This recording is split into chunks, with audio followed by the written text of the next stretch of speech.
કાન્યકુબ્જ નામનું નગર, અજામિલ નામનો એક બ્રાહ્મણ રહે, ખૂબ વિદ્વાન છે, સારો એવો છે,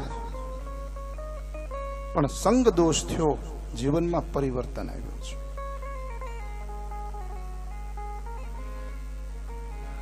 પોતાની સ્ત્રીને ઘરેથી કાઢી મૂકી અને કોઈ બજારમાં રહેવા વાળી ગણિકા, કોઈ વેશ્યા સ્ત્રીને પોતાના ઘરની અંદર બેસાડી બુદ્ધિ ભ્રષ્ટ થઈ, ધર્મ ભ્રષ્ટ થયો અને ત્યારબાદ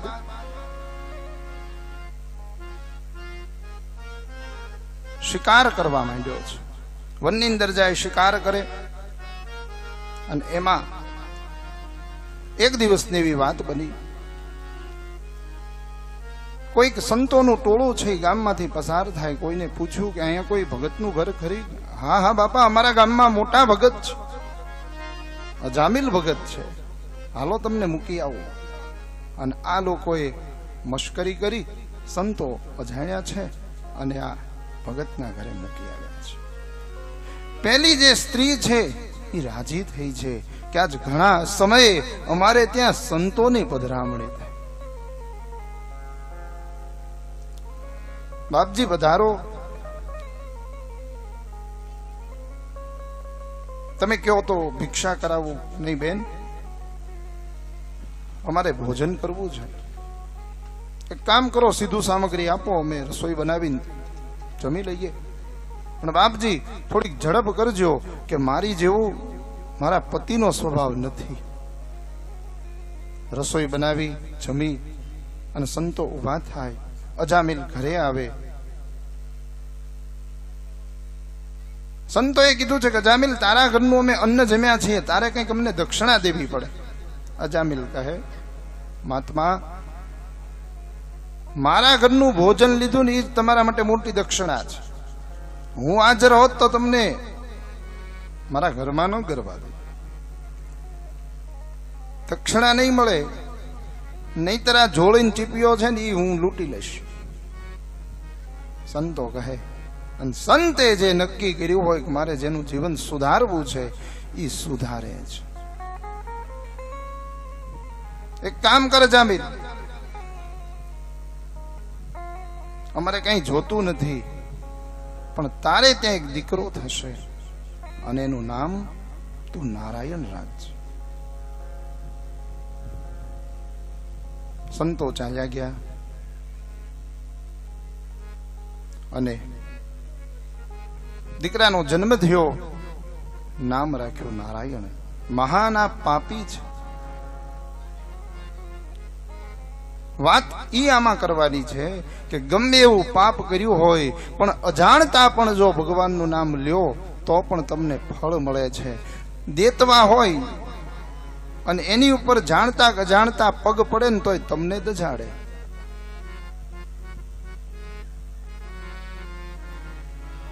પથિક તું ચેતજે, પથના સહારા પણ દગો દેશે.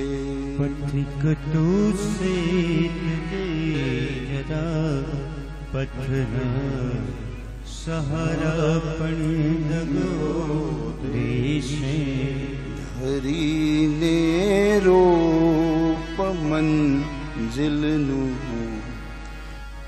નારા પણ દગો દેશે.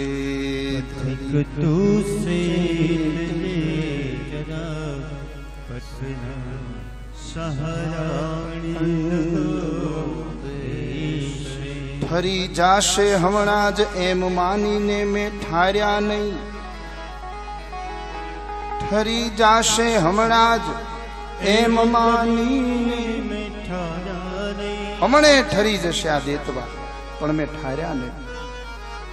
પણ ખબર નહોતી કે આન જીવા તિખારા પણ દગો દેશે.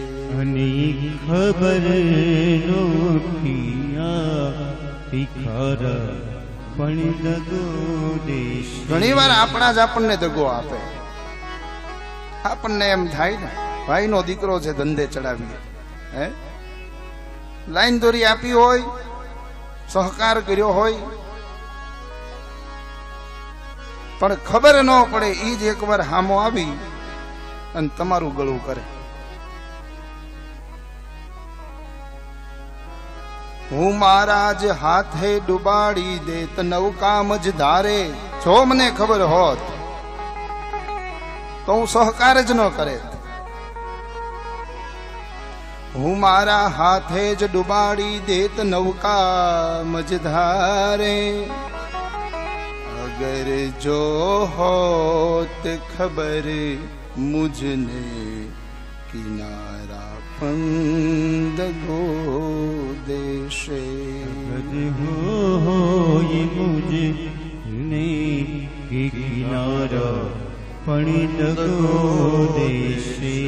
જાણતા કે જાણતા નામ લીધું હોય તો ભગવાન આપણને તારે છે. ઈ આ વાત છે. બાળકનો જન્મ થયો, નામ રાખ્યું નારાયણ, અને હવે વૃદ્ધાવસ્થા આવી છે. પગ હાલે નહીં, હાથ હાલે નહીં, આંખ કામ કરે નહીં, અને એમાં નારાયણ જળ લાવ, નારાયણ મારે બહાર જવું છે, મને ઉભો કર. નારાયણ નારાયણ નો જપ થવા લાગ્યો. ઘટના એવી બની છે કે હવે એને તેડું આવ્યું છે, અને આ બાજુ યમના દૂતો આવીને ઉભા રહ્યા છે, પણ મોઢામાં છે નારાયણનું નામ. એટલે હરિના દૂતોએ હળી કાઢીને ત્યાં પહોંચ્યા છે. જમના દૂતો કહે છે કે આ જીવ પાપી છે અને અમે લઈ જશું. અને ત્યારે ભગવાન વિષ્ણુના દૂત કહે છે કે આ જીવને અમારે લેવાનો છે, પણ હજી એને વાર છે. કેમ? તો કે એ શબ્દ બોલે છે નારાયણ. યમના દૂતો કે નારાયણ તેના દીકરાનું નામ છે. તો વિષ્ણુના દૂતો કે પણ નારાયણ શબ્દ આવ્યો ક્યાંથી? ભગવાન આદિ નારાયણનું નામ છે. જપલે હરિ કા નામ મનવા, ચલે હરિ કા नाम से बन जाएगा, उसके नाम से बन जाएंगे तेरा बिगड़ा काम. भूले हरि ओ भूले हरि. નારાયણ નું નામ ભજી લેને, નારાયણ રામ ભજન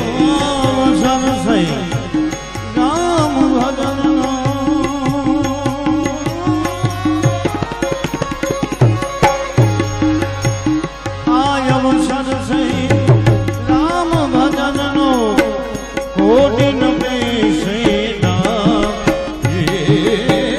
કોટિન બેસે નામ. ભજી લે તું, ભજી લે તું નારાયણ ભજી લેને, નારાયણ ભાઈ ભજી લે ભજી. અંધ થઈને કઠડામાં બાઈ તું, ઘટ ઘટ સુંદર શ્યામ. અંધ થઈને કઠડામાં બાઈ તું, એ તારા ઘટ ઘટ સુંદર શ્યામ. ભજી લે રે, એ ભજી લે રે નારાયણ. ભજી લેને, નારાયણ એમાં કોટિન બેસેદા, અને જેમાં કોટિન બેસેદા.